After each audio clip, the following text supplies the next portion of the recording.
అదే RTV app వార్తల్ని క్షణాల్లో చదివే అవకాశం ఉంటుంది. ఒక న్యూస్ పేపర్, ఒక టెలివిజన్ ఛానల్ మీ చేతుల్లో ఎప్పుడు ఉంటాయి. అంటే అన్ని కట్టించిన ఘనత ఆనాడు ఇందిరమ్మ ప్రభుత్వాన్ని. మళ్ళీ ఈ ప్రభుత్వంలో గడిచిన 10 సంవత్సరాలు మాటలతో కాలయాపన చేసింది గత ప్రభుత్వం, కబుర్లు చెబుతూ వచ్చింది గత ప్రభుత్వం.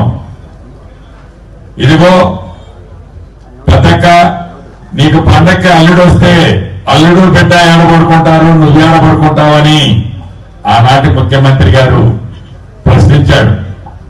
నీకు 2 గొర్రెలున్నాయి, 2 మేకలున్నాయి, 4 కోళ్లున్నాయి, ఏడ కప్పెడతావు? వాటిని కప్పెట్టడానికి చోటు కావాలి కదా, చూడు డబుల్ బెడ్రూమ్ ఇల్లిస్తానని ఎప్పుడూ బొమ్మలే చూపించేవాడు ఆనాటి ముఖ్యమంత్రి. ఇందిరమ్మ ప్రభుత్వం వచ్చి రేపటికి కరెక్ట్ గా 100 రోజులు. 100 రోజుల్లో అన్ని కార్యక్రమాలు చేస్తామని చెప్పిన మాట వాస్తవం. 6 గ్యారంటీల్లో 5 గ్యారంటీలు ఇప్పటికే చేశాం. మిగిలిన గ్యారంటీలు కూడా ఈ ఎన్నికల కోడ్ వల్ల చేయలేకపోతున్నాం.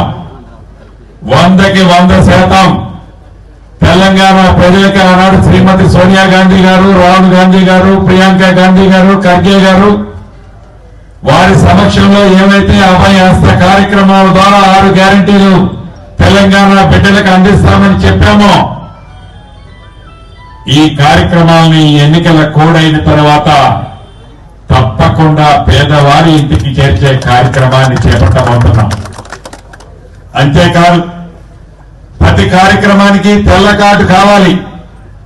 ఇంకా తెల్ల కార్డులు ప్రతి గ్రామంలో ఇచ్చుకోవాల్సిన అవసరం ఉంది. తెల్ల కార్డులు కూడా ఇవ్వడానికి మొన్న కేబినెట్ లో తీర్మానం చేశాం. అర్హులైన ప్రతి ఒక్కళ్ళకి తెల్ల కార్డు కూడా ఈ ప్రభుత్వం ఇవ్వబోతుంది. మరిన్ని వీడియోస్ కోసం ఛానల్ ని సబ్స్క్రైబ్ చేయండి. లేటెస్ట్ అప్డేట్స్ కోసం వాట్సాప్ ఛానల్ ని ఫాలో చేయండి. అండ్ లింక్ డిస్క్రిప్షన్ లో ఉంది.